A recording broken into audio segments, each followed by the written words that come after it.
Bonjour ou bonsoir, mesdames, mesdemoiselles et messieurs, bienvenue dans ce numéro de Droit de savoir où je reçois monsieur Modeste Boukadia, président du CDRC.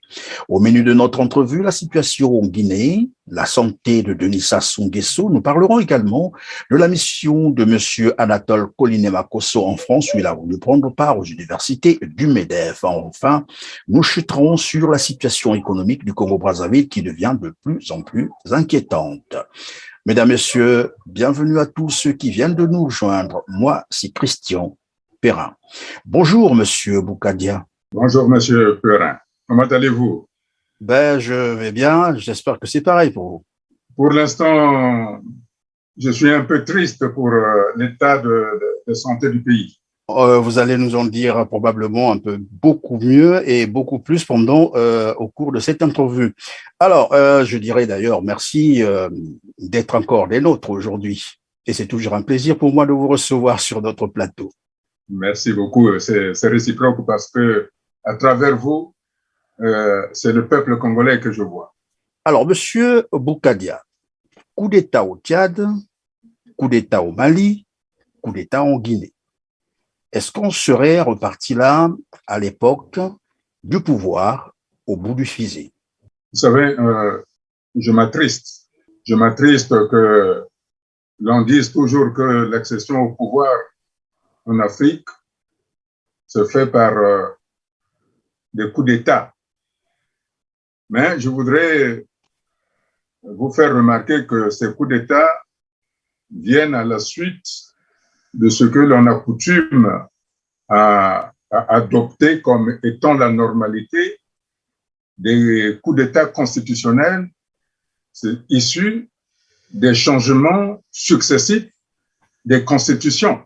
C'est ça la cause de ces coups d'État militaires.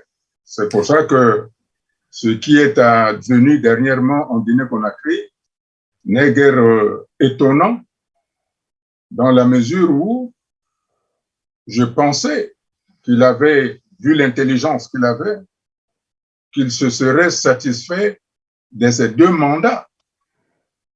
Mais hélas, il a voulu suivre l'exemple de leur empereur qui a initié en Afrique la modification des constitutions pour rester de manière pérenne au pouvoir. Et voilà, malheureusement, lui, en tant qu'intellectuel, surtout de gauche, qui aurait pu sortir, donner l'exemple, comme les anciens présidents sénégalais qui, arrivés au terme des mandats, sortaient par le haut, par la grande porte. C'est pour ça que je suis attristé en tant que démocrate et républicain, et j'espère que nous n'allons pas revenir à l'époque des coups d'État permanents en Afrique. Parce que ce n'est pas bon ni pour les populations, ni pour les politiques économiques d'investissement. Vous savez que et donc, on peut parler d'un échec des systèmes politiques en Afrique francophone, puisque c'est beaucoup plus dans cette zone-là. Mais je voudrais vous faire remarquer que, d'ailleurs, je l'ai dit à des journalistes français qui m'ont téléphoné, que je me félicitais du sang-froid que le gouvernement français, cette fois-ci, a observé.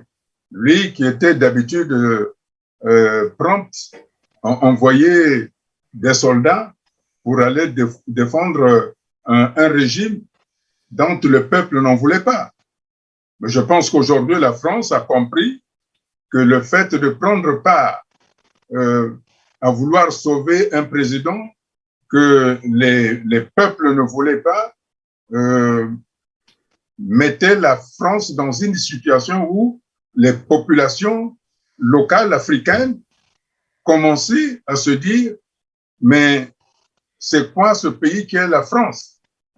Et d'où donc le sentiment anti-français qui devient de plus en plus important et inquiétant pour la France.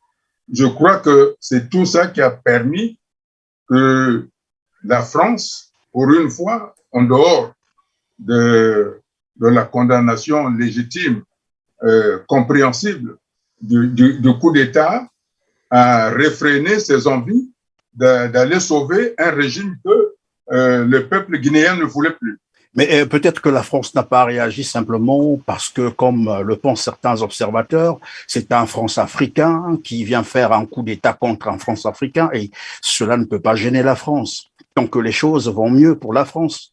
Vous savez, les esprits chancréens ont toujours un mot à dire. Il faut qu'on trouve toujours une main noire. C'est quand même un ancien légionnaire, celui qui a fait le coup d'État. Monsieur Sassou, quand il avait fait le coup d'État, c'était pas un ancien de la Roumanie? Est-ce qu'on lui en a voulu? C'est plutôt l'ami de Jacques Chirac, c'est pas l'ami de la Roumanie. Non, non, non. Ça, au moins, Jacques Chirac l'a avoué. L'histoire montre que Monsieur Denis Sassou Nguesso a profité du discours de la bolle de Monsieur le président François Mitterrand pour se ranger du côté de l'Ouest. Mais il a toujours été un homme de l'Est, du pacte de Varsovie. Et vous verrez bien que la plupart, sinon la grande partie de ces relations, ce sont ceux qui ont tendance à réprimer le peuple. Ça, il ne faut pas l'ignorer. Il a été opportuniste, effectivement, de s'asseoir auprès du président Jacques Chirac. Oui, c'est vrai. Mais et de venir dans les bagages, comme qui dirait, des armées étrangères, ça, ce n'est pas, je ne pense pas que ça soit initié par Denis Sassou Nguesso. Oh, vous savez, il y a beaucoup de gens qui initient beaucoup de choses. Si les gens voulaient bien cette pratique-là, des gens aussi seraient projetés par des avions en Afrique. Vous savez, c'est la facilité. Et je crois que lorsqu'on mène un combat politique, il faut éviter la facilité. Parce que la facilité amène un pays là où se trouve le Congo. Mais par contre, lorsqu'on fait une analyse approfondie de la géopolitique et du devenir des populations et des peuples, on adopte la voie la plus aisée, la plus libre, celle du monde libre, du monde démocratique, du monde républicain, c'est-à-dire la démocratie.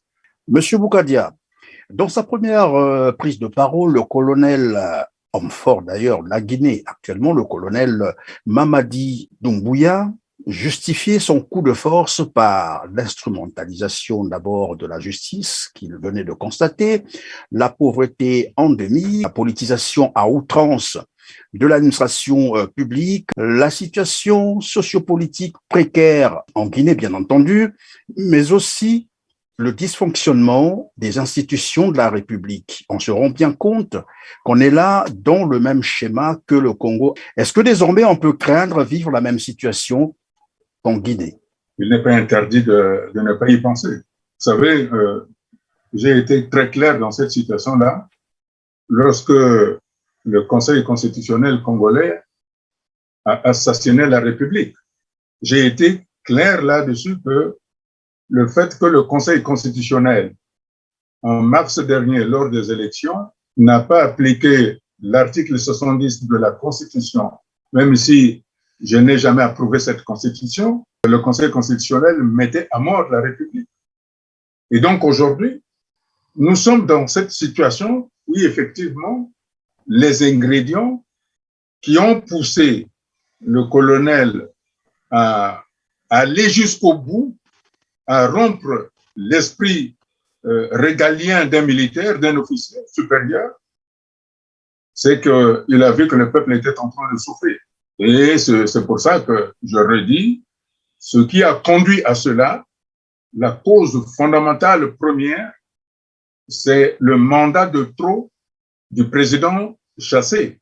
Effectivement, au Congo aussi, je pense que M. Sassou a eu beaucoup de mandats de trop. Même si, aujourd'hui, au Congo, il a, entre guillemets, passez-moi l'expression, gavé les officiers généraux et supérieurs. Rien ne nous garantit que quelqu'un ne serait pas lucide de dire que le peuple est en train de souffrir. Cela est toujours possible. Mais ce n'est pas ma vision. Ma vision, c'est d'éviter un désordre, parce que, fort heureusement d'ailleurs, et c'est ça ce qui est extraordinaire, je ne sais pas s'il y a eu des victimes dont on ne nous a pas parlé en Guinée, Conakry, mais c'est un coup d'État qui n'a pas été sanglant.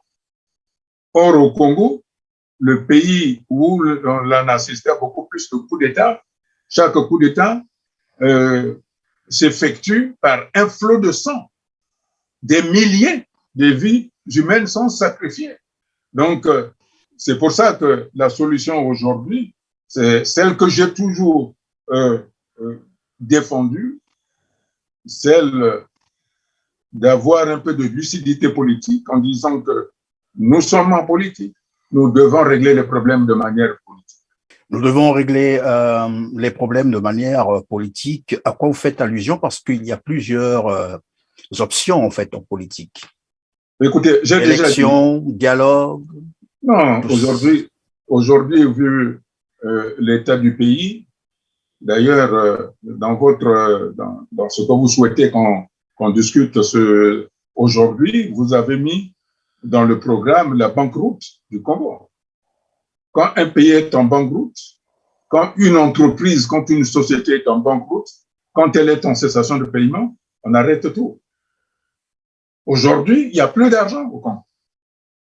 Monsieur Boukadia, probablement que nous y reviendrons, mais parlons d'abord du premier volet. Alors, la similitude, lorsqu'on regarde bien, je disais, la similitude avec tous ces régimes qui sont tombés récemment, c'est-à-dire j'ai cité le Tchad, j'ai cité le Mali et maintenant là, la Guinée, ont quelque chose en commun, c'est la violation des constitutions, ce phénomène de troisième mandat. Vous venez d'ailleurs de le rappeler, mais il y a aussi l'absence de l'alternance politique et démocratique. Mais surtout, ces États qui basculent vers les monarchies. Le Congo n'échappant pas à cette réalité.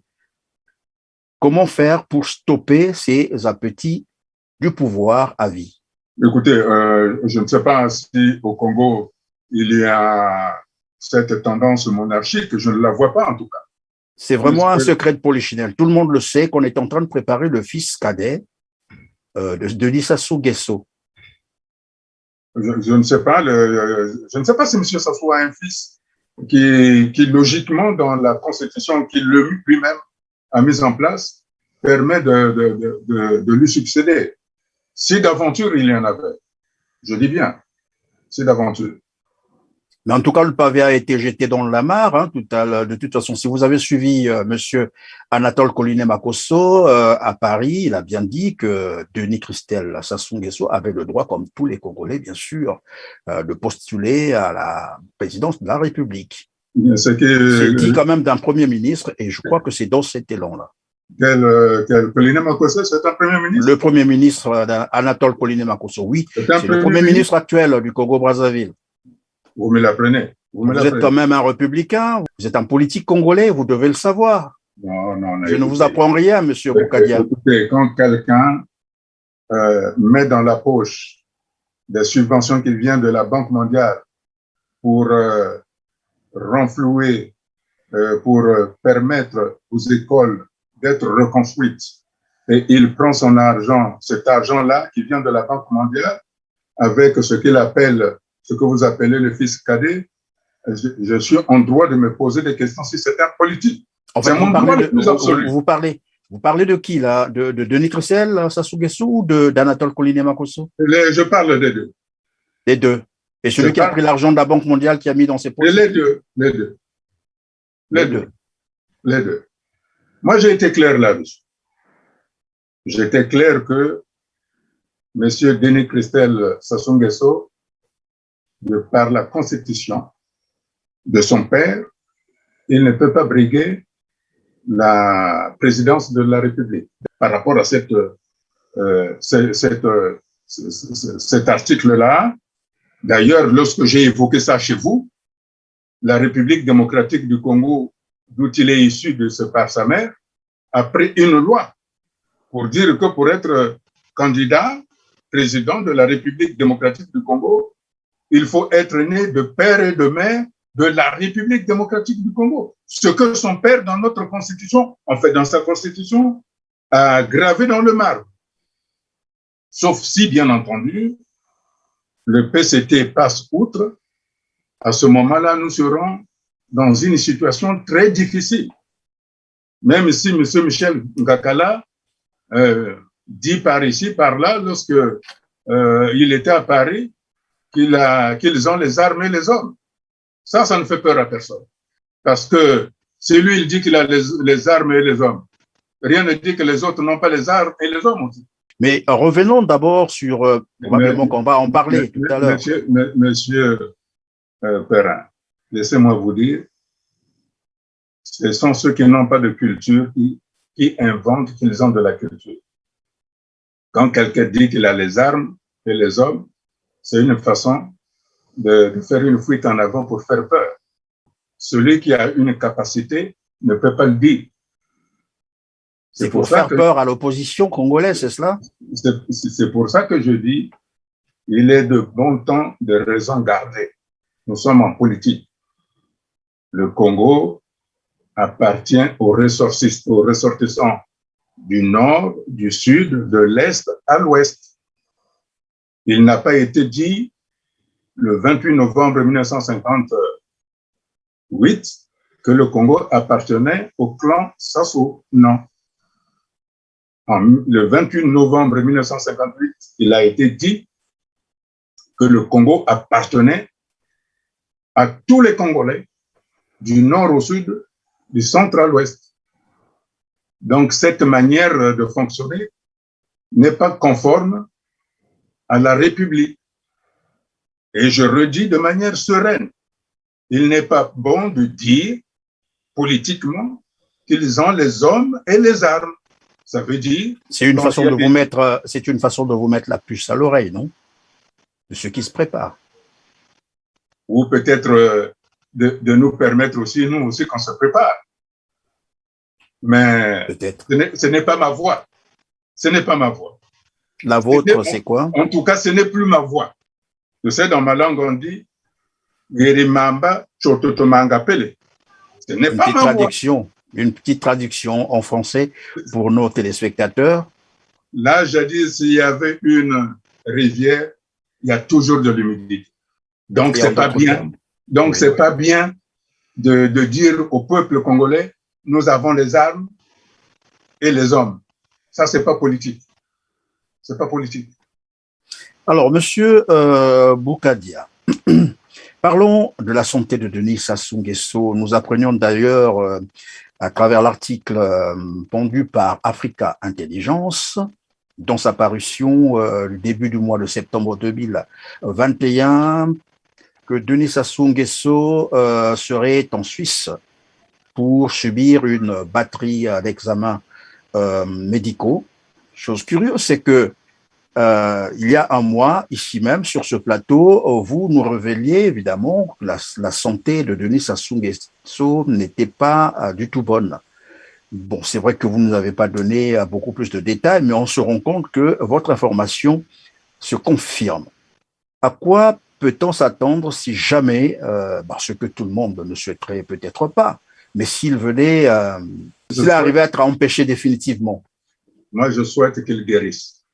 Je fais des vœux pour qu'il guérisse. Non, c'est un souhait, mais moi je pose la question de savoir quand viendrait-il?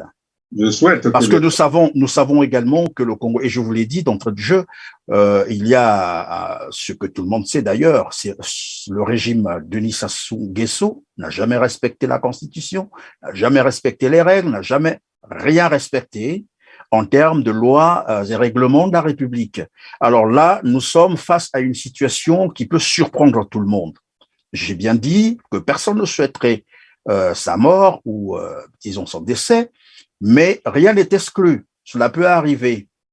Je dis ceci et j'insiste. Est-ce que l'opposition a-t-elle prévu ce scénario dans sa stratégie? Je souhaite qu'il se rétablisse vite, puisqu'il est dans des très bons hôpitaux, bien qu'au Congo, beaucoup de Congolais meurent parce que au bout de 40 ans qu'il a été aux affaires, il a été incapable de mettre en place des structures de santé. Pourquoi je souhaite qu'il se rétablisse? savez, M. Sassou, c'est le père du pacte qui a pris en otage les compatriotes de la partie du nord du Congo par la réconciliation interne-nordiste. Un pacte qui a favorisé l'assassinat du président Marien Ngouabi, du président Alphonse Massamba Deba et du cardinal Émile Biaïna. Nous savons très bien qu'il n'y a que celui qui signe un pacte qui est capable de mettre fin à ce pacte-là. Mais si ce que vous êtes en train de supputer ou de faire dire arrivait, ce serait dangereux pour le pays parce que ni celui qui s'agite en Turquie pour aller acheter des armes ne pourra remplacer celui qui a signé le pacte.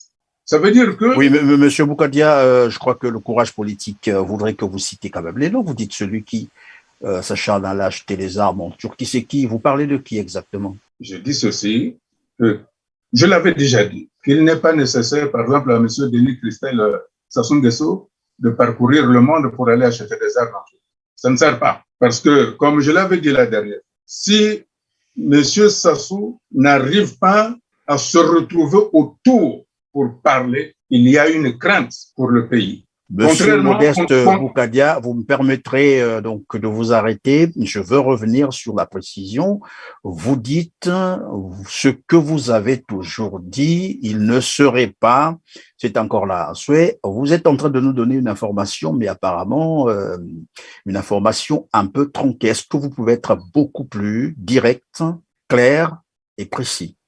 C'est qui celui qui achète des armes en Turquie? Est-il en train d'acheter les armes ou a-t-il l'intention d'aller acheter les armes en Turquie? Vous savez, l'achat commence toujours par une intention. Je conviens avec vous. Donc, on ne va pas chipoter sur l'intention ou quoi que ce soit. Hein? D'ailleurs, il faut qu'on soit clair là-dessus. Alors, soyons clairs. Je dis ceci, qu'il est de l'intérêt de l'unité du pays que M. Sassou se soigne bien, pour que nous nous retrouvons autour de la table ronde pour discuter des modalités de la transition politique. Je vous ai posé la question et j'insiste là-dessus. Qu'adviendrait-il si jamais M. Denis Sassou Nguesso était empêché définitivement?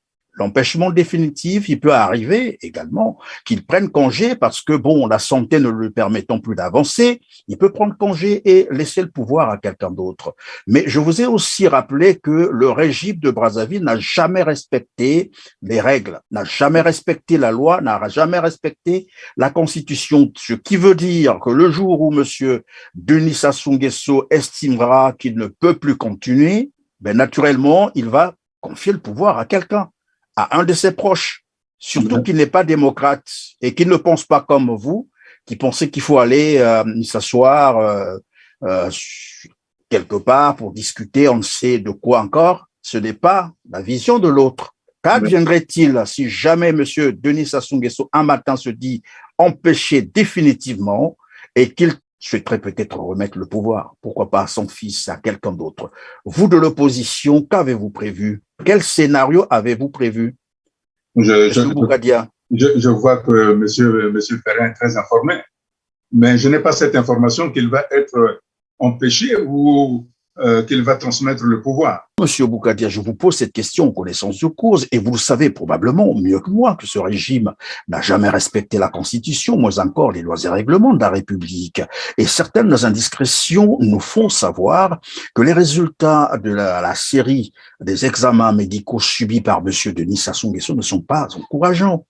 Et que d'ici là, on peut être surpris qu'il soit empêché définitivement. Qu'adviendra-t-il? Quel est le scénario prévu par l'opposition congolaise dans pareille circonstance? Est-ce qu'on laissera encore faire un coup d'État dans un coup d'État?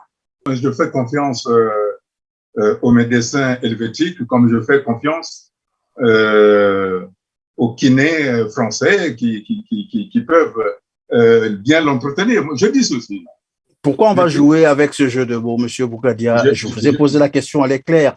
Qu'avez-vous prévu comme scénario si jamais je redis de monsieur était empêché définitivement? Je redis ceci, que ce serait bien, et il va de l'intérêt du Congo, que M. Sassou continue d'être en bonne santé parce que les hôpitaux helvétiques comme français ou comme en Europe ont la capacité de bien le soigner. Donc, il faut qu'il se soigne bien parce que c'est lui le responsable de la signature du pacte. Parce que s'il est empêché d'une façon ou d'une autre, nous assisterons à l'éclatement du Congo. Et je le dis à maintes reprises, je ne veux pas que les Congolais revivent, pour ceux qui ont un certain âge, et pour la jeune génération, vivent 1959. Voilà ce que je dis de manière claire, et je pense que tous les politiques congolais sont conscients de ça. Y compris si les politiques, oui, si les politiques sont conscients de cela, la population, probablement pas. Il faut qu'elle comprenne. Voilà pourquoi je vous pose des questions. C'est pour ça que je pour obtenir de vous des réponses claires et nettes, de sorte que nos téléspectateurs comprennent. C'est pour ça que je vous réponds de manière claire aussi, que nous devons aller pour éviter un tel scénario catastrophe que j'avais déjà dit en 1997. Lorsqu'il avait fait un coup d'État, j'avais dit que le Congo venait de lancer une bombe à retardement. Et elle est là, la bombe à retardement. C'est ça. J'ai dit, déjà, vous m'avez cité qu'il y a des officiers qui ont bombardé une partie de la population et le ciel n'était pas tombé. Avec quelle population, si c'est à lui que vous pensez à qui il peut céder le pouvoir? Avec quelle population il va gouverner? Avec qui? Et parce que celui qui est là gouverne avec quelle population? N'est-ce pas les mêmes Congolais? Apparemment, nous n'avons pas. Je dis ceci. C'est jusqu'à présent. Si vous pouvez être beaucoup plus clair, ça serait mieux. Mais je suis clair, monsieur Perrin. Je suis clair. Je dis ceci. Alors, oui. Au stade d'aujourd'hui, ni monsieur Denis Christelle Sassou Nguesso, ni monsieur Jean-Dominique Okemba ne peuvent prétendre à assumer la succession de monsieur Sassou Nguesso. Nous arriverons à une catastrophe.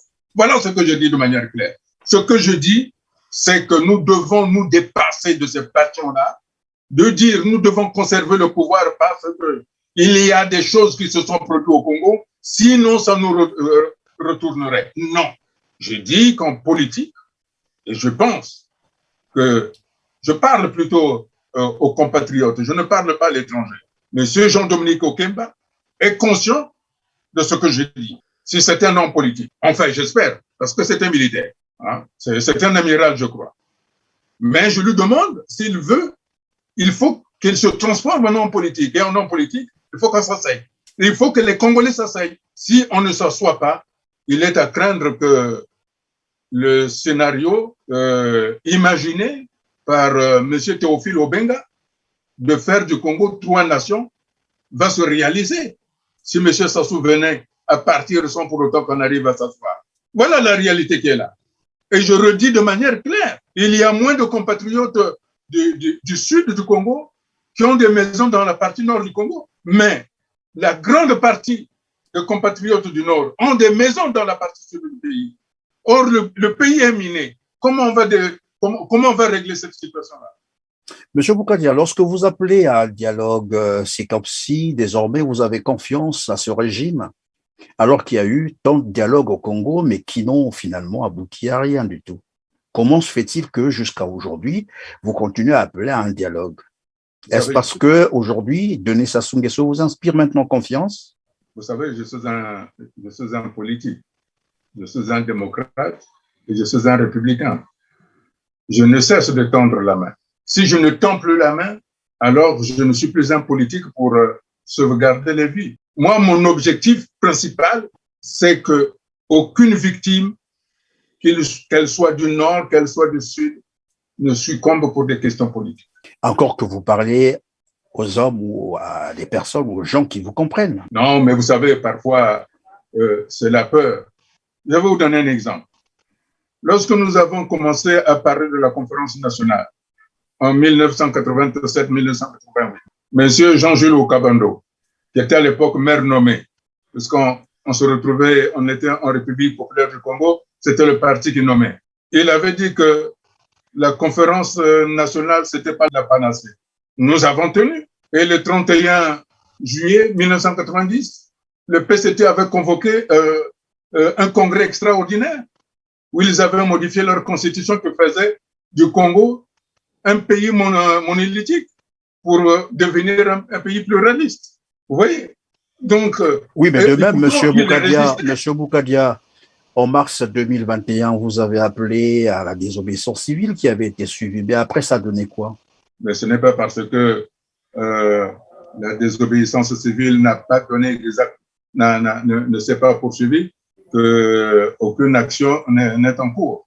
Je redis ceci, en tant que démocrate, mon devoir, c'est de préserver les vies. Et malgré que les gens disent qu'ils ont les armes et les hommes, je continue de dire que ce n'est pas la voie. La voie, c'est de s'asseoir. Et je tiens à dire à monsieur Michel Ngakala, c'est lui-même qui l'a dit. Il a dit quoi? Vous pouvez nous le répéter? Monsieur Michel Ngakala dit ceci: si les fonctionnaires qui ne sont pas payés ne le sont pas dans les mois à venir, nous arriverons à une situation très critique. Mais nous avons les hommes, nous avons les armes et les hommes. Et maintenant que le pays est en bonne route, nous y sommes déjà là. Voilà. Ça sera difficile de payer maintenant les salaires. La question maintenant est de savoir est-ce que il est prêt à sacrifier les hommes qu'il ne peut pas payer, parce que vous savez, on peut avoir les hommes et les armes, mais il faut les payer pour les motiver. Il va les motiver avec quoi? Et les hommes qu'il veut sacrifier, c'est de sa famille. C'est bien beau d'envoyer les jeunes gens des autres Congolais, mais lui-même. Et puis par ailleurs, je voudrais vous dire, monsieur Perrin, vous savez comment sont les officiers supérieurs chez nous et les officiers généraux? On les a gavés en milliards. Vous pensez qu'aujourd'hui, ils sont en mesure de défendre un régime pour mourir et perdre ce qu'ils ont gagné? Hier, ils s'étaient engagés pour avoir quelque chose. Maintenant qu'ils ont conquis le pouvoir pour avoir tout ce qu'ils ont, des villas, des maîtresses, beaucoup d'argent dans les mains, et ainsi de suite. Vous pensez qu'aujourd'hui, ils vont se dire, bon, nous allons nous battre pour sauvegarder ce que nous avons, pour les laisser par la suite? Non, soyons sérieux. C'est pour ça que je dis, vaut mieux s'asseoir et nous trouverons des solutions. La dernière fois, j'ai dit que j'appelais M. Sassou et M. Isidore Mvouba d'être des politiques. C'est ça la voie. La voie, c'est la politique. Allons vers un compromis historique. C'est ce compromis historique qui va permettre à régler l'ensemble des solutions. J'avais dit ceci, que je ne suis ni un activiste, ni un juriste. Le temps politique est différent du temps des activistes politiques et du temps de la justice. Le politique voit l'avenir du pays, le politique voit le bien-être de la population, le politique voit la tranquillité du pays et de tout le monde. Voilà la solution. C'est à ça que je tends, M. Perrin. Monsieur Boukadia, que dites-vous de ceux qui pensent que dans une dictature, il n'y a pas d'opposition politique? Vous voyez ce qui se passe au Congo. Il y a une opposition qui est sous cloche, malheureusement. Mais c'est comme en temps de guerre. Personne ne voit qu'il y a une résistance en temps de guerre. Donc, dans une dictature, il y a toujours des gens qui travaillent dans l'ombre. Mais on attend seulement le moment venu pour que ça explose. Et les gens sont surpris de dire, ah bon, les gens travaillaient quand même. Quelle que soit la dictature, il y a toujours des gens qui travaillent. C'est vrai, il y a ceux qui se font voir, mais il y a d'autres, pour une question de sécurité, qui sont là dans l'ombre, mais qui abattent aussi un grand travail. Monsieur Boukadia, vous avez tout à l'heure appelé que Michel Ngakala s'inquiéterait de ce que le pays finalement est en train d'aller droit au mur. Bientôt là, ils auront difficulté à payer les salaires. Alors, pour tenter de trouver des solutions à cela, Monsieur Anatole Koliné-Makosso, l'actuel Premier ministre congolais, était en mission, je ne sais pas s'il est rentré, en mission à Paris où il a voulu prendre part aux universités du MEDEF. Il s'est trouvé que finalement, il n'a pas été reçu. Vous avez cette information? Vous savez, quand on ne représente rien, on ne vous reçoit pas. Il ne représente personne. Est-ce qu'on peut parler d'une erreur stratégique ou bien c'est simplement parce que le Congo n'inspire plus confiance aux institutions financières internationales? Vous savez, j'étais dans le monde des affaires. Vous ne discutez qu'avec des gens avec lesquels vous avez des intérêts. Aujourd'hui, M. Colline Makosso représente un pays qui n'a plus d'intérêt parce qu'eux-mêmes, ils ont mis en faillite leur crédibilité. Comment voulez-vous aller discuter avec les bailleurs de fonds, c'est-à-dire vous sollicitez la France pour que la France soit votre intermédiaire pour aller discuter avec le FMI, sachant que le FMI et la Banque mondiale travaillent de la même façon. Et quand vous avez été ministre de l'enseignement au Congo, on vous a alloué un don de la Banque mondiale pour faire le nécessaire pour que les écoles soient restructurées et l'argent disparaît dans vos poches. Et vous venez les solliciter. Mais enfin, faut être sérieux. Faut être sérieux. Donc, quand ils sollicitent l'aide de la France, que peut faire la France? Ils écoutent. Ils écoutent. Mais apparemment, la France aurait accepté d'accompagner le Congo dans ces négociations avec le FMI. Et à en croire, bien entendu, Anatole Colline Makosso. Bien entendu. Que voulez-vous qu'ils disent? Et vous voulez qu'ils disent, comme il a dit à vos confrères de TV5 Monde, lorsqu'on lui fait constater qu'on est en train de chercher avec l'endettement de 110%, et ainsi de suite, qui dit, ah non, 90.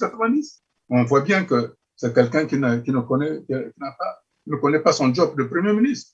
Et il est venu en tourisme, en touriste, hein, pendant qu'un pays, donc, semble-t-il, dont il est le Premier ministre, pendant un mois, il n'y a pas de courant, pendant un mois, il n'y a pas d'eau, pendant un mois, il n'y a pas d'essence. Il se vautre dans les hôtels ici, à 4800, à peu près 4300, non 800 euros la nuit. Un Premier ministre a géré comme ça. Un Premier ministre a mené une délégation qui a fait du lobbying en dépassant 47 millions d'euros pour essayer d'amener les investisseurs au Congo, qui ont refusé. Ils ont pris l'argent et puis on dit, bon, écoutez, vous êtes venus jouer au loto, enfin, vous êtes venus au casino, vous avez misé. Vous dites 47 000 euros ont été dépensés pour le lobbying, c'est cela? 47 millions d'euros. 47 millions d'euros. Pour le lobbying. Ils n'ont pas d'argent. Le peu qu'ils ont, ils viennent le dépenser ici.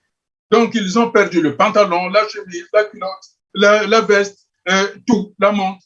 Ils sont repartis de l'eau. Alors que ces 47 millions auraient pu permettre à payer quelques fonctionnaires ou quelques retraités. Et un Premier ministre, c'est tenté qu'il soit Premier ministre, dans un pays en banqueroute comme ça, dépenserait par nuit 4 800 euros. Vous voyez ce que ça fait? Je pense que ça doit faire 2 800 000 francs CFA la nuit. Enfin, soyons sérieux. Soyons sérieux. Et avec une délégation aussi composée en fait de 9 ministres, c'est bien cela? Ils étaient beaucoup nombreux. Vous savez, on a dit que c'était l'enfant, c'est le prodige qui venait en France. Mais vous avez vu comment on a traité l'enfant prodige. Le prodige, soi-disant, qui voulait ramener des entreprises, de ceci, de cela. Il a eu de la chance qu'il ait un passeport diplomatique. Parce qu'il aurait goûté aux menottes des policiers français. Il a eu la chance.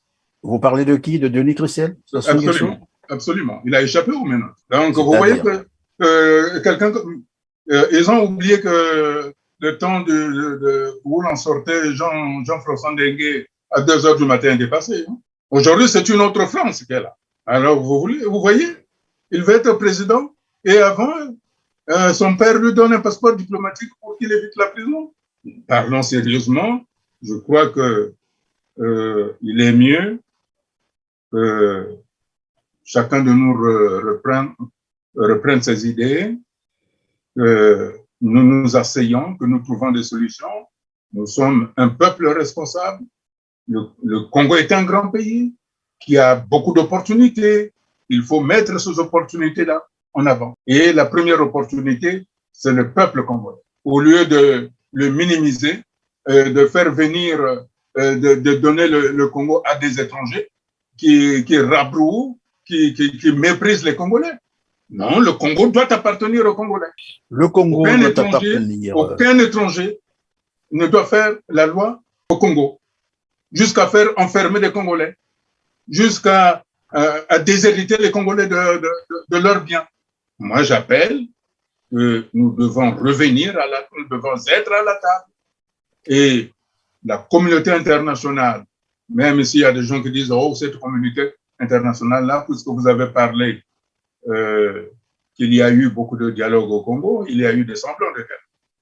Il y a eu semblants de dialogue. Moi, la table ronde à laquelle je fais allusion, qui va préparer la conférence internationale, permettra à la communauté internationale de nommer un comité de suivi sur les accords que nous allons prendre. À partir de ce compromis politique, il n'y aura pas d'agression ni d'un côté ni comme de l'autre. Mais nous devons travailler pour le peuple congolais. Le peuple congolais dans son entièreté. J'ai proposé, je suis en train de travailler dessus pour avoir des contrats avec l'Union européenne, avec les États-Unis, sur ce que j'ai appelé l'immigration, c'est-à-dire la désimmigration, ramener des compétences africaines, congolaises, qui sont ici, qu'on maltraite, de rentrer à la maison.